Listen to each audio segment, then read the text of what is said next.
మండి. శుభవార్త రైతులకు వచ్చేసైతే రైతు భరోసా నిధులు ఏవైతే ఉన్నాయో 1-3 ఎకరాల వారికైతే ఈరోజైతే మీ అందరి ఖాతాలను అయితే డబ్బులైతే జమ కావడం జరుగుతుందన్నమాట.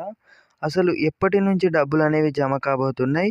1-3 ఎకరాల వారికైతే మొదటిగా వచ్చేసైతే ఎవరైతే రైతులు ఉన్నారో సాగు చేస్తున్న రైతులకు వచ్చేసైతే రైతు భరోసా నిధులకు సంబంధించి బుధవారం శాసన మండలి చేసి సమయంలో తుమ్మల నాగేశ్వరరావు అయితే మాట్లాడుతూ రైతు భరోసా కింద ఏదైతే ఎకరాకు ఏడాదికి 15,000 రూపాయల చొప్పున అందించేందుకైతే రాష్ట్ర ప్రభుత్వం అయితే కట్టుబడి ఉందన్నారు.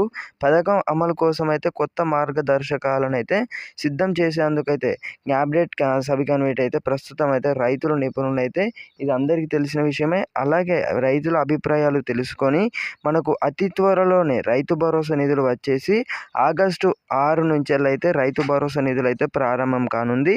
ఎప్పుడెప్పుడని ఎంతో ఆసక్తిగా ఎదురు చూస్తున్నటువంటి రుణమాఫీ అలాగే రైతు భరోసా ప్రక్రియను ఏదైతే కాంగ్రెస్ ప్రభుత్వం ఇప్పటికే ప్రారంభించింది. ఇందులో భాగంగా తొలి విడతలో వచ్చేసి 1,00,000 వరకు అయితే రుణాలు ఉన్న రైతుల అకౌంట్లను అయితే నగదునైతే జమ చేసింది.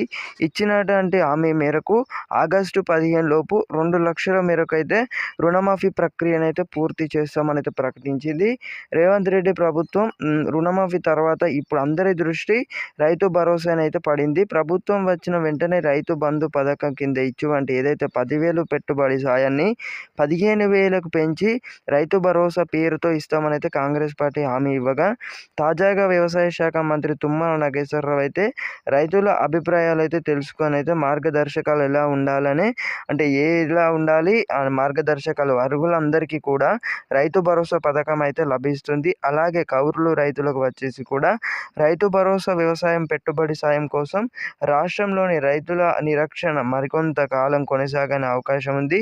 ఆగస్టు నెలాఖరుగా వచ్చేసి రైతు రుణమాఫీ పథకాన్ని అమలు చేసిన తర్వాతే మనకు పథకానికి సంబంధించిన ముసాయిదా ఖరారవుతుంది. వ్యవసాయ శాఖ మంత్రి తుమ్మల నాగేశ్వరరావు బుధవారం అయితే సమీక్షలను అయితే చెప్పడం జరిగింది. రైతు రుణమాఫీని ఆగస్టు చివరి నాటికైతే ప్రభుత్వం పూర్తి చేస్తుంది. మేము కూడా ఉభయ సభలో చర్యలు చేపడుతున్నాము.